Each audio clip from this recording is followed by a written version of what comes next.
किसी का सदा न रहा है, सदा न रहेगा जमाना किसी का।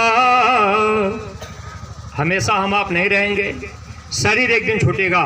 लेकिन आज इस देश दुनिया में जो हत्याएं हो रही हैं, जो बेजुबान जानवरों की गर्दनें काटी जा रही हैं, जो तकलीफ उनको हो रही है, अगर इस तकलीफ को हम आप उनको बचाने के लिए हम आप युवा संगठन में शामिल होकर के एक आवाज हम आप गांव-गांव में लगा दिए। बाबा जी का कहना है शाकाहारी रहना है, और ये आवाज अगर हम आप जन जन तक पहुंचा देंगे तो गुरु महाराज ने कहा है कि जन जन की जुबान पर जय गुरुदेव नाम आएगा तो सच्ची स्वतंत्रता का आनंद पाएगा। यानी हम आप सच्चे सुख की प्राप्ति कर लेंगे। जिस सुख को हम आप चाह रहे कि हमारा ये जीवन सुखी हो जाए, वह सुख महापुरुष आपको दे सकते हैं। इसलिए जो भी नौजवान प्रेमी हैं, आप जो नए लोग हैं, देखिए कल का दिन बहुत महत्वपूर्ण है। सत्संग के एक एक वचन कल आप लोग सुनिएगा। और जो अभी आपने ये सुना, कोई भाई आपको बता रहे थे कि मैंने सुमिरन ध्यान भजन कभी नहीं छोड़ा। पूज्य महाराज जी इस बात को सत्संग में बताते हैं, अगर इस काम को आप करने में लग गए, और जो भी युवा संगठन में प्रेमी शामिल हैं, आप इस चीज को ध्यान में रखिएगा। सुमिरन ध्यान और भजन अगर इसको आप करते रहेंगे तो आपके अंदर शक्ति आएगी, आत्मा के अंदर शक्ति आती है। शरीर आपका भले दिखने में दुबला पतला लगेगा, लेकिन आपके अंदर ताकत होगी, और उसी ताकत के द्वारा आप धर्म का प्रचार प्रसार करेंगे। लोक और परलोक में दोनों का आपको लाभ मिलेगा। ये जन्म जीवन सार्थक बन जाएगा। तो देखिए पूज्य महाराज जी नए बच्चों को, नौजवान बच्चों को आगे लाना चाह रहे हैं। अगर जो भी नौजवान प्रेमी इस दौर में अगर पिछड़ गए तो ये समय आपका ऐसे निकल जाएगा, क्योंकि गुरु महाराज ने कहा था कि मेरा काम अगर तुम नहीं करोगे तो मैं ढेला पत्थर भूत प्रेतों से भी करा लूँगा।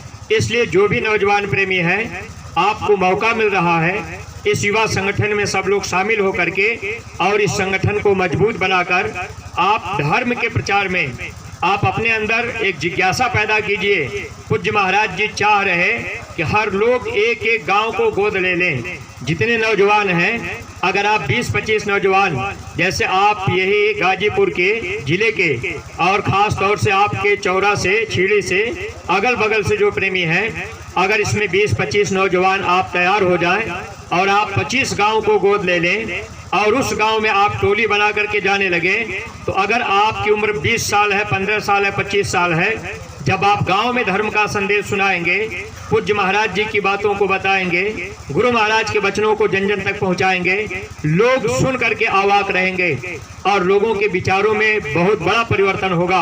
अगर परिवर्तन के समय में आपने अपना योगदान दे दिया तो आपका इतिहास बन जाएगा। जैसे भगवान कृष्ण आए, पांडवों को साथ में लिए, अर्जुन से कहे कि अर्जुन धनुष बाण उठा लो और इन लोगों को मार दो।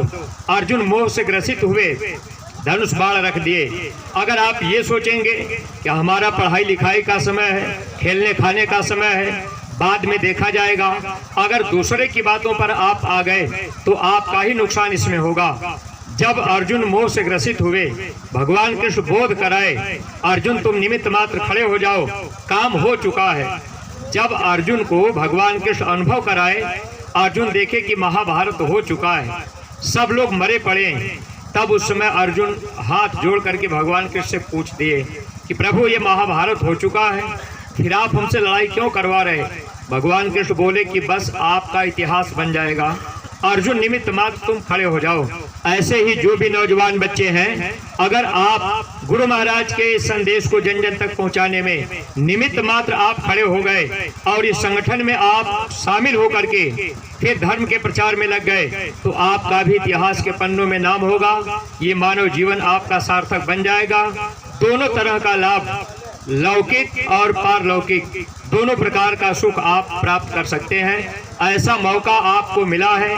आप बुद्धिमान प्राणी हैं, विचार आपको करना है, निर्णय आपको लेना है। अगर आप इस निर्णय में सफल हो गए कि नहीं वास्तव में ये धर्म के प्रचार में हम अपना योगदान देंगे, तो अगर आपने अपना समय दे दिया, रजिस्ट्रेशन आपने करा लिया, और जब आपको बुलाया जाए, कभी मथुरा जाने की बात आ जाए, कभी और खितौरा में बुला लिया जाए, या पूज्य महाराज जी कहीं आपको बुला लें, तो आप एक तरह से तैयार होकर के दुनिया के काम को पीछे करके अगर आप गुरु के काम को आगे कर देंगे, तो निश्चित है कि आपके हमेशा हर काम में गुरु मदद करेंगे। इसलिए पढ़ाई लिखाई में भी लाभ मिलने लगेगा। आप अगर पढ़ रहे, नौकरी चाह रहे कि भाई हमको ये मिल जाए, तो इसमें भी आपको लाभ मिलना शुरू हो जाएगा। दोनों तरह का सुख मिलेगा। ऐसा मौका आप लोगों को मिल रहा है। तो हम आप लोगों का ज़्यादा समय नहीं लेंगे, क्योंकि आप सब लोग काफ़ी देर से और यहाँ सेवा में लगे हुए हैं। आप लोगों ने अपना योगदान दिया है, हम आपके बहुत बड़े आभारी हैं। आप लोगों का दर्शन मिला। कोई बात अगर अटपटी लग गई होगी तो आप लोग हमको अपना छोटा समझ करके क्षमा कीजिएगा। सब लोग प्रेम से मालिक के नाम का उच्चारण करेंगे। जय गुरुदेव।